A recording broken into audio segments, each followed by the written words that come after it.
মানবতার মহান শিক্ষক নবী মুহাম্মদ সাল্লাল্লাহু আলাইহি ওয়াসাল্লাম আলী রাদিয়াল্লাহু তাআলা আনহুকে এই বৈজ্ঞানিক উপদেশগুলো দিয়েছিলেন, যাহা আপনার জীবন পরিবর্তন করতে বাধ্য ইনশাআল্লাহ।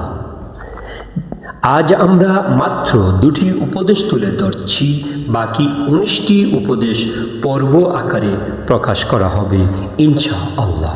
যেমন একদা রাসূল করিম সাল্লাল্লাহু আলাইহি ওয়াসাল্লাম আলী রাদিয়াল্লাহু তাআলা আনহুকে বলেন, হে আলী, আমি তোমাকে কিছু উপদেশ দিচ্ছি, তুমি যদি তাহা গ্রহণ করো তবে দুনিয়ার বুকে বেঁচে থাকবে সুখী ও সৌভাগ্যবান হয়ে, আর তোমার মৃত্যু হবে শহীদ অবস্থায়।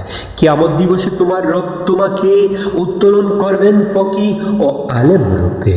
হে আলী, সত্যবাদীদের আমল 3টি, যেমন নাম্বার 1 ইবাদত প্রকাশ না করা, গোপনে সদকা করা, মুসিবত কারো কাছে প্রকাশ না করা।